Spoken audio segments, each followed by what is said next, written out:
നമസ്കാരം. ജനിച്ചു വീഴുമ്പോൾ അവൻ അറിയുന്നില്ലല്ലോ തനിക്ക് കളിക്കാനോ ചിരിക്കാനോ പഠിക്കാനോ ഒന്നിനും സ്വാതന്ത്ര്യം ഇല്ലെന്ന്. ചെറുപ്രായത്തിലെ ബാലവേലയെന്ന വിപത്തിൽ പെട്ടുപോയ കുരുന്നുകളെ അതിൽ നിന്ന് മോചിപ്പിക്കാനും അവരെ സംരക്ഷിക്കാനും ലോകത്തെ ഓർമ്മിപ്പിക്കുന്ന ഒരു ദിനം. ജൂൺ 12 ലോക ബാലവേല വിരുദ്ധ ദിനം. അന്തർദേശീയ തൊഴിൽ സംഘടനയുടെ ആഹ്വാനപ്രകാരം 2002 മുതലാണ് ജൂൺ 12 അന്തർദേശീയ ബാലവേല വിരുദ്ധ ദിനമായി ആചരിച്ചു വരുന്നത്. ബാലവേലയ്ക്കെതിരായ ലോകവ്യാപക പ്രസ്ഥാനത്തെ വളർത്തിയെടുക്കാനാണ് ഇത് ലക്ഷ്യമിടുന്നത്. കുട്ടികളുടെ സ്കൂൾ വിദ്യാഭ്യാസത്തെ നഷ്ടപ്പെടുത്തുന്ന രീതിയിൽ അവരെ സാമൂഹികവും ശാരീരികവും വൈകാരികവും മാനസികവുമായി വേദനിപ്പിക്കുന്ന ഏതൊരു തൊഴിലിനെയും ബാലവേലയായി കണക്കാക്കാം. ബാലവേലയുടെ പ്രധാന കാരണങ്ങൾ ദാരിദ്ര്യവും സാമൂഹികപരമായ പിന്നോക്കാവസ്ഥയും മാതാപിതാക്കളുടെ നിരക്ഷരതയുമാണ്. ഇന്റർനാഷണൽ ലേബർ ഓർഗനൈസേഷന്റെ കണക്കുപ്രകാരം ലോകത്ത് 160 ദശലക്ഷം കുട്ടികൾ വിവിധ മേഖലകളിലായി തൊഴിലെടുക്കുന്നു. ഇതിൽ പകുതിയോളം പേർ ഖനി, ഫാക്ടറി, സർക്കസ്, പടക്ക നിർമ്മാണ കമ്പനികൾ തുടങ്ങിയ അപകടകരമായ സാഹചര്യങ്ങളിലാണ് ജോലി ചെയ്യുന്നത്.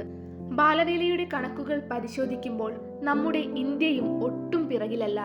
ബാലാവകാശ പ്രവർത്തനങ്ങൾക്കു വേണ്ടി ജീവിതം ഒഴിഞ്ഞുവെച്ചതിനും ബാലവേലയ്ക്കെതിരെ പ്രവർത്തിച്ചതിനും സമാധാന നോബൽ കരസ്ഥമാക്കിയ കൈലാഷ് സത്യാർത്ഥിയുടെ രാജ്യമാണ് ഇന്ത്യ.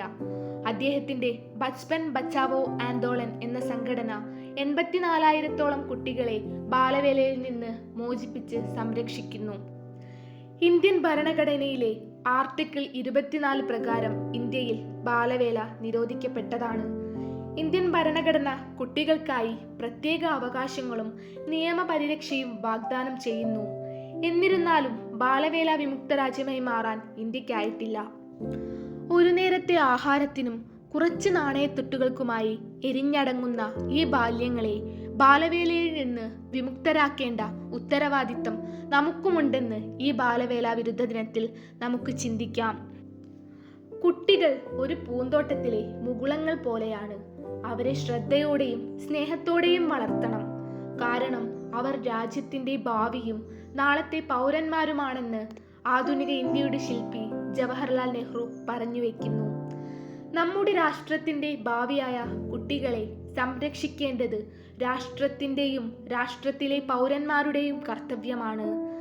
അല്ലെങ്കിൽ എപ്പിക്യൂറിയസ് പറഞ്ഞതുപോലെ നിറഞ്ഞു തുളുമ്പേണ്ട കുട്ടിക്കാലത്ത് പണിയെടുത്തു മരിച്ച കരങ്ങൾ നാളെ രാഷ്ട്രത്തോട് പകരം ചോദിച്ചേക്കാം. നന്ദി.